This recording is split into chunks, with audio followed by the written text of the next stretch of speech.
Regardons cette grande capacité F2. Exploiter une équation de courbe. On y va.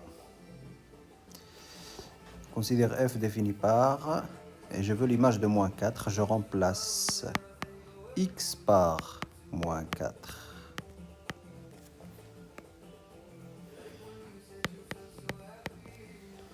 Et donc moins 2 fois moins 4, ça fait 8, moins 4, le tout au carré, 4 au carré, et donc c'est 16.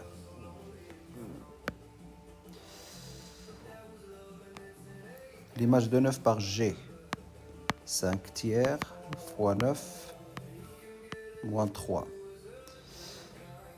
Ça fait 45 sur 3 moins 3. Ça fait 15 moins 3 qui est égal à 12. Ou bien j'aurais pu faire ici 3 fois 3 et simplifier 3 et 3. Ça fait 5 fois 3, 15, moins 3, 12. L'image de moins 7 quarts, donc 6 fois moins 7 sur 4, plus 7. Alors 6 fois moins 7 sur 4, ça fait moins 42 sur 4, ou bien moins 21 sur 2. Plus 7, 7 c'est 14 sur 2. 14 moins 21, ça fait moins 7 sur 2. L'image de 1, 7 moins 6 cinquièmes, fois 1 moins 2 au carré. 1 moins 2, c'est moins 1. Moins 1 au carré, c'est 1. Donc 7 moins 6 cinquièmes. Et donc 35 cinquièmes moins 6 cinquièmes. Et ça fait 29 cinquièmes. L'image de moins 1 tiers. Alors, moins 2 fois moins 1 tiers au carré. Moins 4 fois moins 1 tiers, moins 1. Je remplace x par moins 1 tiers en le mettant entre parenthèses, bien sûr. Moins 1 tiers au carré, c'est 1 neuvième parce que 1 au carré, c'est 1. 3 au carré, c'est 9. Et puis le moins, il se simplifie parce que un négatif fois un négatif est positif. Moins 4 fois moins 1 tiers, ça fait plus 4 tiers. Moins 1, ça fait moins 2 neuvièmes. Plus 12 neuvièmes. Moins 9 neuvièmes en mettant tout sur 9. Moins 2 plus 12, ça fait 10. 10 moins 9, 1 neuvième.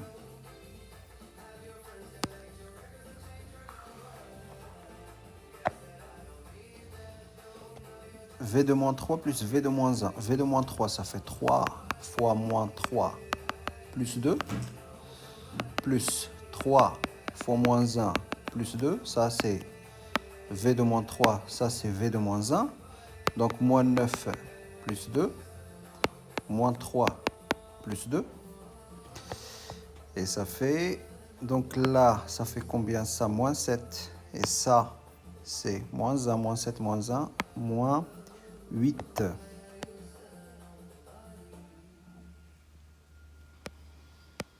Alors, j'ai de droite avec deux équations réduites. Ensuite, je veux quoi? Je veux savoir quand est-ce que D est strictement au-dessus de D'. D au-dessus de D', ça veut dire que l'équation de D, le moins 4x plus 2, doit être strictement supérieur à 4x moins 5. Au-dessus, strictement supérieur. Alors, je résous cette inéquation en faisant plus 4x moins 4x des deux côtés et en faisant moins 2 des deux côtés, j'obtiens ça. En divisant par moins 8, je change le sens. Bien sûr, moins 8, il est négatif. Moins 7 sur moins 8, ça fait 7 sur 8. Moins 7 sur moins 8, ça fait 7 sur 8. J'obtiens x inférieur à 7 huitièmes. Les réels qui sont inférieurs strictement à 7 huitièmes, bien, ça vient de moins l'infini jusqu'à 7 huitièmes, ouvert parce que l'inégalité est stricte. Voilà, tous les réels qui sont en dessous de 7 huitièmes. Alors, j'ai une courbe C d'une fonction f. J'ai 4 points sur la courbe. Et leurs abscisses sont notées comme ça. Voilà. L'équation x fois f de x inférieure à 0, ça signifie quoi? Ça signifie un produit est négatif lorsque les deux facteurs sont de signes contraires. Ça veut dire si x est positif, f de x est négatif, et inversement. Alors, je regarde. Pour le point B, son abscisse est négative, mais son ordonnée f de xb est négative aussi. Donc, le produit des deux va être positif. Donc, ça ne marche pas. Pour E, son abscisse est négative, son ordonnée est positive. Le produit va être négatif strictement. Donc, xe vérifie l'inéquation. Pour T, son abscisse positive, son ordonnée positive, ça ne vérifie pas l'inéquation. Pour V, son abscisse positive, son ordonnée négative, le produit va être négatif. Donc xe et xv qui vérifient l'inéquation. Je veux les coordonnées du point d'intersection entre la droite, cette droite-là, et l'axe des abscisses. Donc, ce point-là, c'est un point déjà de l'axe des abscisses. Et les points de l'axe des abscisses ont une ordonnée qui est égale à 0. Donc, c'est le y qui est égal à 0. Je cherche x pour lequel y égale à 0. Donc, ça fait quoi? Ça fait x sixième égale à 6, en faisant plus 6 des deux côtés. Après, en multipliant par 6 des deux côtés, j'obtiens x égale à 36. Donc, l'abscisse, c'est 36 et l'ordonnée, c'est 0. Donc, 36, c'est 0. L'abscisse d'abord à gauche et après l'ordonnée à droite. Ensuite, qu'est-ce que j'ai? J'ai une équation réduite. J'ai une fonction affine d'expression 2x plus b. Donc le coefficient directeur c'est 2, je le connais, mais l'ordonnée à l'origine, b, je ne la connais pas. Par contre, je sais que le point A, il appartient à la courbe de G. Ça veut dire, si je remplace x par 5, il faut que j'obtienne G de 5 égale à 20, puisque le point A, il appartient à la courbe de la fonction. Donc il faut que G de 5 soit égal à 20. L'ordonnée d'un point de la courbe d'une fonction, c'est l'image de l'abscisse par la fonction. Donc là, si je remplace x par 5, ça me donne 2 fois 5 plus b égale à 20. Et donc b égale à 20, 20 moins 10, ça fait 10. Voilà. Donc b, donc g de x déjà, elle s'écrit 2x plus 10. Ensuite, l'ordonnée du point de D dont l'abscisse est moins 1. Je remplace x par moins 1. Si je fais 2 fois moins 1, ça fait moins 2, plus 10. Moins 2 plus 10, ça fait 8. Voilà, 8. Dans un repère, on considère la droite D de coefficient directeur moins 0,7 qui passe par le point 0,3. Qui passe par le point 0,3, ça veut dire que l'ordonnée à l'origine, c'est 3. Bien. Une droite de coefficient directeur moins 0,7, elle s'écrit son équation s'écrit moins 0,7x plus l'ordonnée à l'origine plus 3. Parce que ce point-là, il est d'abscisse 0, d'ordonnée 3, c'est l'ordonnée à l'origine. Si vous remplacez x par 0, vous obtenez y égale à 3, justement. On note B le point de la droite D dont l'abscisse est égale à 1. Je remplace x par 1 pour obtenir l'ordonnée. Moins 0,7 fois 1 plus 3. Alors, moins 0,7 fois 1, bon, c'est moins 0,7. 3, donc 3 moins 0,7, ça fait 2,3. L'ordonnée du point B, c'est 2,3. Alors,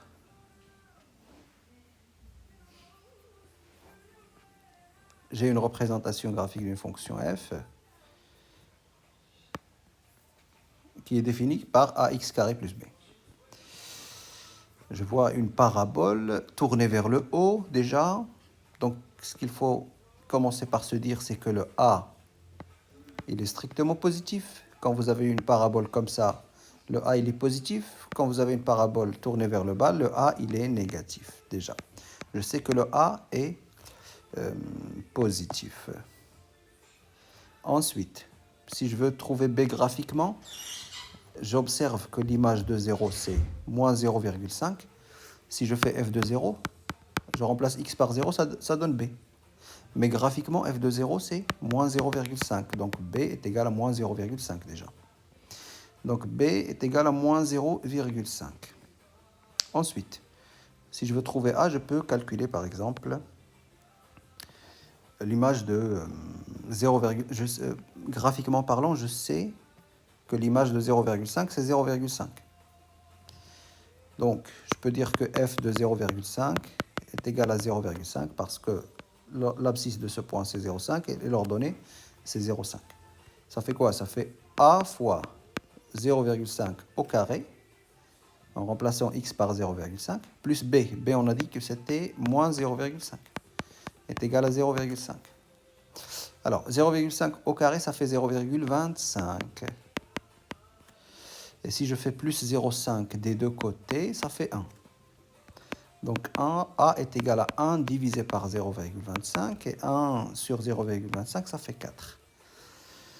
Parce que dans 1, il y a 4 fois 0,25, ou bien en faisant x4 fois 4 au-dessus et en dessous, on trouve 4 sur 1, donc 4. Donc A égale à 4, B moins 0,5, A égale à 4, B moins 0,5. Voilà. Alors, ce qu'on reconnaît ici, souvenez-vous, c'est la forme canonique d'une fonction du second degré, représentée par une parabole, par cette parabole-là. Voilà. Et la forme générale, c'est A, le coefficient dominant, le coefficient de x carré, multiplié par x moins alpha, le tout au carré, plus bêta. Alpha étant l'abscisse du sommet de la parabole. L'abscisse du sommet de la parabole. Et puis, bêta, c'est l'ordonnée. Souvenez-vous que les coordonnées du sommet d'une parabole sont alpha et bêta. Souvenez-vous aussi que alpha, si on avait la forme développée de la fonction du second degré, ça se calcule comme ça, moins b sur 2a, et après bêta, c'est f de alpha. Bien. Première chose, qu'est-ce qu'on peut dire de cette parabole? On peut dire qu'elle est tournée vers le haut, donc A est strictement positif. A est strictement positif. Donc, je suis soit dans le cas A ou B. Parce que C et D ont un A négatif, moins 1,6. Alors, soit A, soit B. Soit la première expression, soit la deuxième. Je regarde le sommet ici. Il est d'abscisse positive et d'ordonnée négative. Donc, abscisse positive, ordonnée négative. Alors, là, pour les deux cas, j'ai une ordonnée négative. Par contre, ici, j'ai une abscisse positive et ici, j'ai une abscisse négative parce que l'expression, c'est x moins alpha. Donc, en fait, le alpha ici, c'est 2. Par contre, le alpha ici, c'est moins 2 parce que x plus 2, c'est x moins moins 2.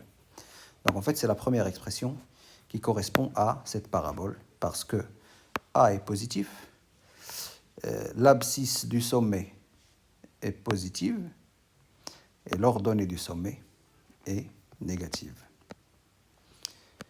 Alors maintenant, j'ai une parabole tournée vers le bas, déjà, donc A est négatif. Donc je suis dans l'un des deux derniers cas.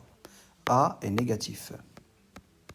Ensuite, elle coupe l'axe des abscisses en deux abscisses positifs. Donc j'ai deux racines positives en fait. J'ai deux racines positives. Ici, les racines de la dernière, c'est moins 2 et 4. Attention, moins 2 et 4, parce que en remplaçant x par moins 2, que j'obtiens 0, et en remplaçant x par 4, que j'obtienne 0. Moins 2 et 4 sont les valeurs qui annulent l'expression. Alors que là, les racines, c'est 2 et 4. Ça correspond bien à ce schéma-là. Les deux racines sont positives. Donc c'est là C. D et D' sont deux droites dans un repère. D, son équation, c'est celle-là, et D', c'est celle-là. Je veux les coordonnées du point d'intersection des deux droites. Le produit des coordonnées, pardon. Alors, pour trouver l'abscisse D, l'abscisse de cette intersection. Alors cette intersection, je sais qu'elle existe parce que les deux coefficients directeurs, les deux pentes sont différentes. 2 et moins 1, ça veut dire que les droites ne sont pas parallèles. Ça veut dire qu'elles vont avoir un point d'intersection, qu'elles sont séquentes. Si je veux le point d'intersection, je résous l'équation moins x plus 4 égale à 2x plus 5. J'obtiens, en faisant plus x des deux côtés et moins 5 de l'autre, x égale donc à moins 1 tiers. Donc l'abscisse du point d'intersection, c'est x égale à moins 1 tiers. Si je veux l'ordonner, je remplace x par moins 1 tiers, soit ici, et je vais obtenir le même résultat à chaque fois. Si je remplace ici, ça me fait moins 1 tiers, plus 4, il n'y a pas de parenthèse ici, donc 1 tiers plus 4, donc 1 tiers plus 4 plus 12 tiers, donc 13 tiers. Et si je multiplie 13 tiers par moins 1 tiers, parce qu'on veut le produit des coordonnées, ça c'est l'ordonnée du point d'intersection, ça c'est l'abscisse, le produit des deux, 13 sur 3 fois moins 1 sur 3, ça fait moins 13 sur 9. Alors, j'ai une droite représentée ici. Si je remarque graphiquement le coefficient directeur, pour passer de ce point-là à ce point-là, je fais moins 1 verticalement et plus 3 horizontalement. Donc, le coefficient directeur, c'est moins 1 tiers. Ensuite, l'ordonnée à l'origine, c'est 2. Donc, l'équation réduite de cette droite s'écrit moins 1 tiers x plus 2. D'accord ? Moins 1 tiers, c'est le coefficient directeur que je peux déterminer graphiquement. Et aussi le b là, ax plus b, le b, c'est l'ordonnée à l'origine que je peux déterminer graphiquement aussi, si possible. Et là, c'est le cas. Le point d'intersection entre la droite et l'axe des ordonnées, il est d'ordonnée 2, donc le b est égal à 2. Bon, l'ordonnée à l'origine. Qu'est-ce que je veux? Je veux l'ordonnée du point de D, dont l'abscisse c'est 80. Abscisse 80, je remplace x par 80. Donc je fais moins 1 tiers fois 80, plus 2. Ça fait moins 80 sur 3, plus 6 sur 3. Moins 80 plus 6, ça fait moins 74 sur 3. Alors, j'ai une droite D et un point A. Et je veux savoir la position de A par rapport à D. Est-ce qu'il est au-dessus? Est-ce qu'il est en dessous? Est-ce qu'il appartient, etc. Bien. Alors, comme tout à l'heure, pour passer de ce point à ce point, je fais moins 1 verticalement et 2 horizontalement, donc moins 1 demi. C'est le coefficient directeur. Et puis, l'ordonnée à l'origine, c'est 1. Donc, moins 1 demi x plus 1, ça c'est l'équation réduite de cette droite-là. Je veux savoir quelle est la position de A par rapport à cette droite. L'abscisse de A, c'est 20. Et l'ordonnée de A, c'est moins 6. Bien. Qu'est-ce que je fais? Je cherche le point de la droite d'abscisse 20 déjà. Si je fais moins 1 demi fois 20, plus 1. Moins 1 demi fois 20, ça fait moins 10 plus 1, donc moins 9. Alors, donc le point de la droite qui est d'abscisse 20, il est d'ordonnée moins 9. Mais moins 9, il est en dessous de moins 6. Moins 9, il est en dessous de moins 6. Donc, le point, il est au-dessus de la droite. Le point B, il est au-dessus de la droite. En fait, si je fais un petit schéma comme ça, j'ai l'abscisse ici, par exemple, 20.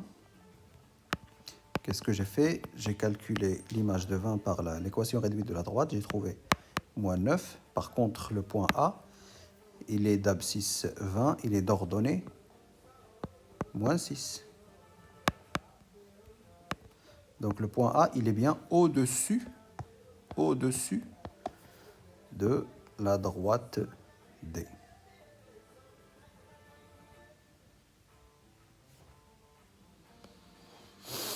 Alors, moins 2 tiers x moins 2, donc j'ai un coefficient directeur de moins 2 tiers et une ordonnée à l'origine de moins 2. C'est la courbe représentative, donc C c'est une droite, parce que j'ai une fonction affine. Et je considère le point A de coordonnées 57 moins 37. Quelle est la position de A par rapport à C? Bien, donc comme tout à l'heure, je remplace x par 57 et je regarde le résultat. Moins 2 tiers fois 57 moins 2, ça fait moins 114 sur 3, moins 6 sur 3, et donc ça fait moins 120 sur 3, et moins 120 sur 3, c'est moins 40. Alors moins 40, il est comment? Il est en dessous de moins 37. Donc j'ai toujours le point A qui est au-dessus de la courbe. Le point A, il est situé au-dessus de la courbe. Si j'avais trouvé ici, par exemple, moins 37, j'aurais dit que le point A appartient à la courbe. Alors, moins 4x carré plus 8x plus 60. Un antécédent de 0 par la fonction f, c'est 2, 1, 5 ou 60. Alors, soit je résous cette équation, je calcule delta, ou bien je cherche une racine évidente, etc. pour trouver les racines. Et les racines, c'est des antécédents de 0. Hein. Un antécédent de 0, ce n'est pas le x qu'il faut remplacer par 0. On remplace x par 0 si on nous dit l'image de 0. Par contre, un antécédent de 0, c'est le f de x qui vaut 0. Voilà. Sinon, qu'est-ce que je peux faire? Je peux calculer f de 2, f de 1, f de 5, f de 60 et chercher qui me donne 0.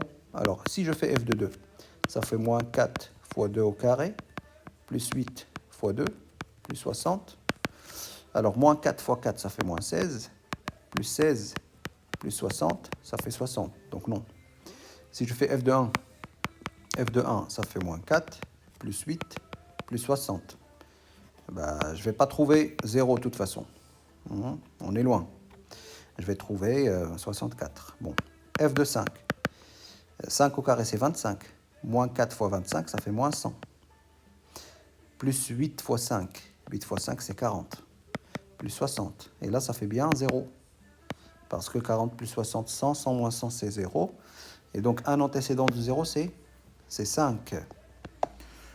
Je peux calculer aussi f de 60 au cas où il y aurait plusieurs réponses possibles. Et je ne vais pas trouver 0. Bien.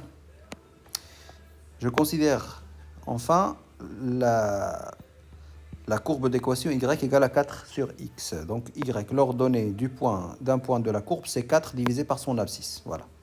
L'ordonnée de chaque point de la courbe, c'est égal à 4 divisé par son abscisse. Par exemple, si l'abscisse d'un point, c'est 3, l'ordonnée, ça va être 4 sur 3. Ça, c'est un point de la courbe. Bien. Qu'est-ce qu'on nous dit? Déterminer le point qui n'appartient pas à la courbe. Alors, j'observe ici, je fais quoi? Je fais 4 sur l'abscisse. 4 sur 2, ça fait 2. Donc, j'ai bien ce point qui appartient à la courbe parce que l'ordonnée, c'est égal à 4 sur l'abscisse. Alors maintenant, si je prends 4 sur l'abscisse, j'obtiens 1 qui est bien l'ordonnée. Donc, le point Z, il appartient à la courbe. Si je prends maintenant 4 sur 7, 4 sur 6 septièmes, ça fait quoi? Ça fait 4 fois 7 sixièmes, parce que divisé par un nombre, c'est multiplié par son inverse. Et donc, ça fait quoi? Ça fait 4 fois 7, 28, 28 sur 6, 14 sur 3, 14 sur 3, c'est pas 6 septièmes. Donc, le point C n'appartient pas à la courbe. J'imagine bien que si on fait ici 4 sur 6 cinquièmes, ça fait 4 fois 5 sixièmes. Et donc, ça fait 20 sur 6 ou bien 10 sur 3. C'est bien l'ordonnée. Donc, ce point W, il appartient à la courbe. Le point qui n'appartient pas à la courbe, c'est le point Q. Allez-y.